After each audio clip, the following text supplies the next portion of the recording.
Yo tout le monde, c'est Haribo Firo, j'espère que vous allez bien, moi ça va car on se retrouve aujourd'hui pour le deuxième, oui vous ne rêvez pas, j'ai bien dit le deuxième épisode de la série Comment devenir un bon tutorial maker. Dans cet épisode qui s'intitule Comment devenir un bon tutorial maker, savoir les choses à dire, je vais vous apprendre les bases de ce qu'il faut dire dans un tutoriel car je trouve que c'est assez important. Alors commençons directement avec le sommaire de cet épisode.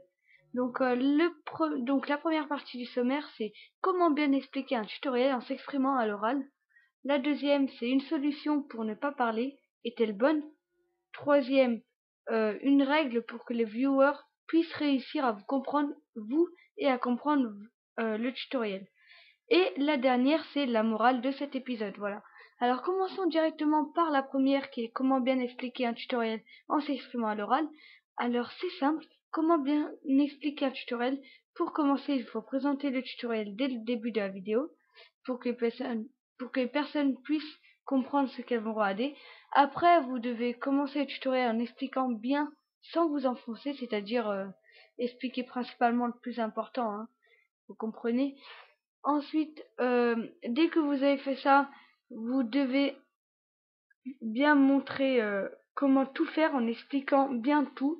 Vous ne pouvez pas vous permettre d'aller avec votre souris sur paramètres, puis enregistrer sans dire et expliquer à vos viewers d'aller à tel endroit. Ça, c'est obligatoire.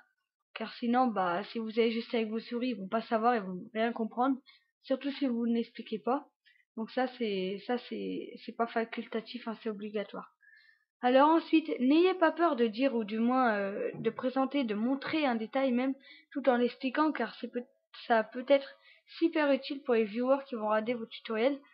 Donc si vous bégayez par exemple, bah, ou alors si vous oubliez des mots, des choses importantes, bah vous pouvez perdre des viewers à cause de ça, donc évitez. Et n'ayez pas peur de montrer un détail tout en l'expliquant, même si c'est un petit détail, il peut tout le temps être utile. Voilà. Donc voilà, c'est à peu près tout pour la première partie de l'épisode. Donc passons à la deuxième, qui est une solution pour ne pas parler. Est-elle bonne? Alors oui, le titre de cet épisode est Comment trouver les choses à dire. Certes, mais vous pouvez très bien faire un tutoriel sans parler. Alors comment faire? Bah vous pouvez très bien ouvrir une page bloc-notes ou autre pour écrire ce que vous avez à dire, mais généralement c'est pas super bien expliqué. Après, vous pouvez très bien expliquer, bien sûr, mais selon moi, c'est mieux à l'oral car vous pouvez plus expliquer, plus vous exprimer. Et c'est sûrement pour ça que vous regardez ce tutoriel, pour savoir comment s'exprimer lors d'un tutoriel, comment savoir quoi dire en fait. Voilà. Donc, selon moi, la solution du bloc-notes pour écrire ce qu'il faut faire sans parler n'est pas super bonne et je vous la déconseille. Voilà. Donc, voilà, c'est tout. Passons à la troisième partie à présent. Donc cette troisième partie s'intitule Une règle pour que les viewers puissent réussir à vous comprendre vous et à comprendre le tutoriel.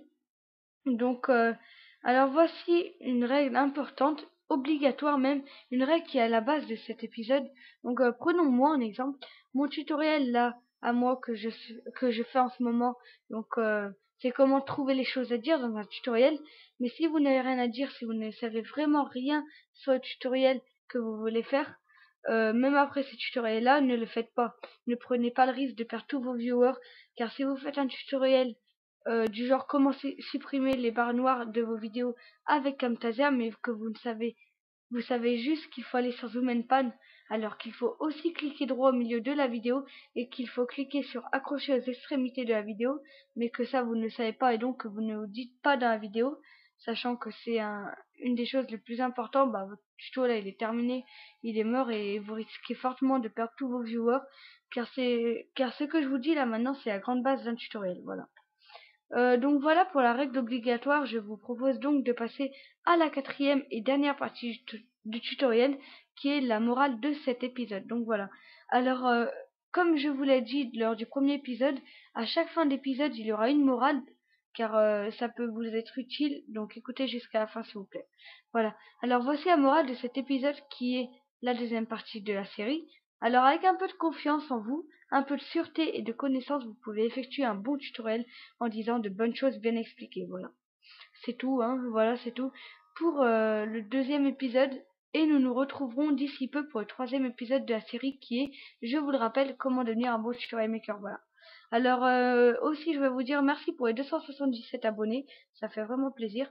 Likez la vidéo, commentez-la. Et voilà. Donc à bientôt tout le monde et passez une bonne fin de vacances. Bye.